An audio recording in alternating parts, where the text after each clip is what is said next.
Assalamualaikum warahmatullahi wabarakatuh. Perkenalkan, nama saya Muhammad Aziz Ali, mahasiswa UIN Raden Fatah Palembang, program studi pendidikan agama Islam.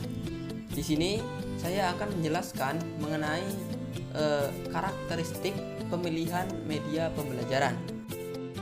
Video ini saya buat yaitu untuk memenuhi tugas mata kuliah pengembangan media dan sumber belajar yang dalam hal ini diampu oleh Bapak Dr. Muhammad Isnaini, Sarjana Agama, Magister Pendidikan.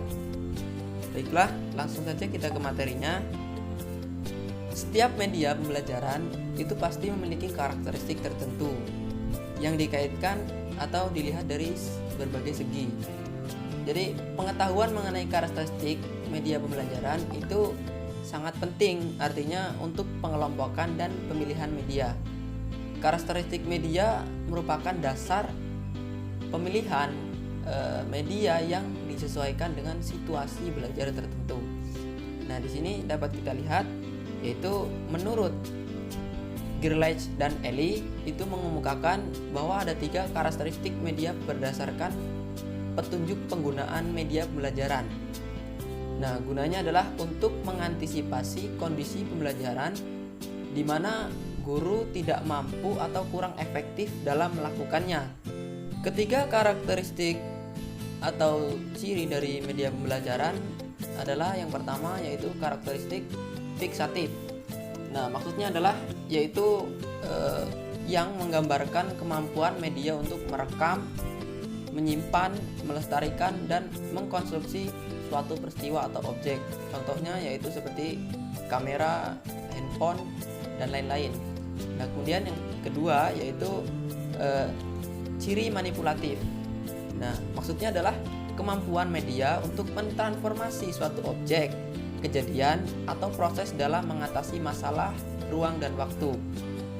Sebagai contohnya, saya ambil contoh yaitu misalnya berubahnya suasana siang ke malam sampai ke siang lagi dengan waktu yang singkat, atau dipercepat dengan teknik time lapse recording, ataupun sebaliknya yaitu kejadian atau peristiwa yang diperlambat nayangannya agar dapat mengetahui urutan-urutan yang jelas dari kejadian peristiwa tersebut.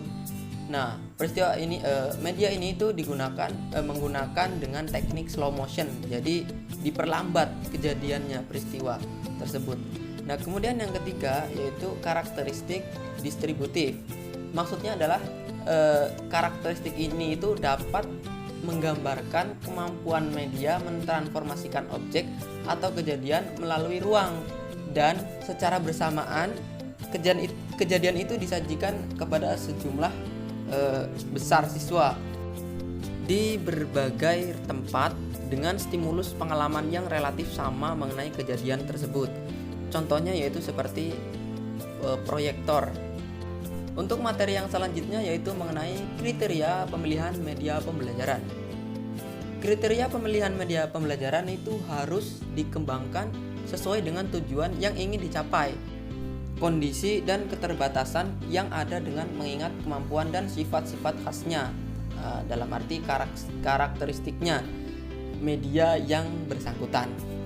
Nah, ada beberapa kriteria yang perlu diperhatikan dalam memilih media pembelajaran. Di sini ada 7 kriteria. Yang pertama yaitu mengenai kesesuaian dengan tujuan. Jadi perlu dikaji tujuan pembelajaran apa yang ingin dicapai dalam suatu kegiatan pembelajaran. Kemudian bisa dianalisis media apa saja yang cocok untuk digunakan dalam mencapai tujuan tersebut. Yang kedua yaitu kesesuaian dengan materi pembelajaran atau kesesuaian materi, yaitu bahan atau kajian apa yang diajarkan pada program pembelajaran tersebut. Pertimbangan lainnya dari bahan atau pokok bahasan tersebut, sampai sejauh mana keadaan yang harus dicapai. Dengan demikian, kita baru bisa mempertimbangkan media apa yang sesuai untuk menyampaikan bahan tersebut atau materi tersebut.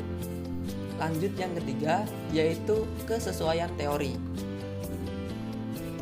pemilihan media ini harus didasarkan atas kesesuaian dengan teori. Jadi media apa yang dipilih bukan karena fanatisme pendidik terhadap suatu media yang dianggap paling bagus, namun didasarkan atas teori yang diangkat dari penelitian dan riset sehingga telah teruji validitasnya. Pemilihan media itu harus merupakan bagian integral dari keseluruhan proses pembelajaran yang fungsinya untuk meningkatkan efisiensi dan efektivitas proses atau program pembelajaran tersebut. Untuk yang keempat yaitu kesesuaian gaya belajar atau kesesuaian gaya belajar peserta didik. Kriteria ini didasarkan atas kondisi psikologis dari peserta didik, bahwa peserta didik itu belajarnya dipengaruhi pula oleh gaya belajar peserta didik tersebut. Jadi bagaimana proses penyampaian seorang pendidik terhadap peserta didik. Lanjut yang kelima yaitu kesesuaian kondisi lingkungan. Nah, fasilitas pendukung dan waktu, bagaimanapun bagusnya sebuah media, apabila tidak didukung oleh fasilitas waktu yang tersedia, maka kurang efektif. Jadi media juga terkait dengan user atau penggunanya, dalam hal ini yaitu seorang pendidik. Nah, jika pendidik tidak memiliki kemampuan untuk menggunakan media tersebut, maka akan sia-sia saja. Begitu juga dengan fasilitas lainnya. Kesimpulannya di sini adalah bahwa seorang pendidik itu harus mempunyai kemampuan untuk menggunakan media yang kita gunakan. Misal, kita menggunakan media seperti gambar, maka kita harus mampu menjelaskan melalui media yang kita buat supaya peserta didik itu dapat lebih mudah untuk menangkap materi yang kita sampaikan melalui media gambar tersebut. Kemudian lanjut ke kriteria yang keenam yaitu karakteristik media. Nah, dalam segi kelebihan dan kelemahan.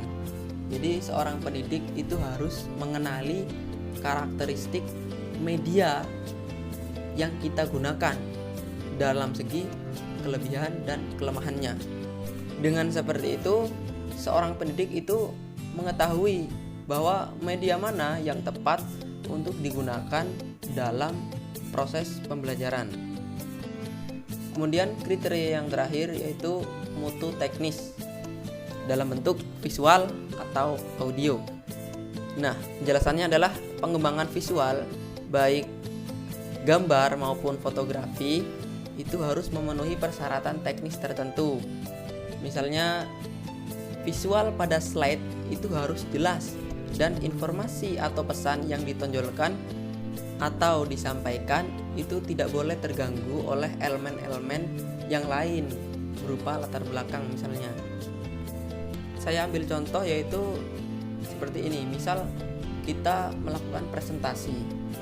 Nah, dalam slide itu tidak perlu banyak animasi atau transisi yang sehingga menjadikan pandangan siswa atau orang yang sedang mendengarkan penjelasan kita itu tidak merasa terganggu dengan adanya atau kebanyakan animasi atau transisi. Jadi biasa-biasa saja namun terlihat jelas, mudah dipahami dan mudah dimengerti. Baiklah, terima kasih kepada teman-teman yang telah menyaksikan video saya. Semoga video saya tadi dapat bermanfaat bagi kita semua. Dan bagi teman-teman yang ingin menyampaikan pendapatnya, tolong tulis saja di kolom komentar di bawah. Dan jangan lupa like channel ini, komen, dan subscribe. Sekian dari saya. Wassalamualaikum warahmatullahi wabarakatuh.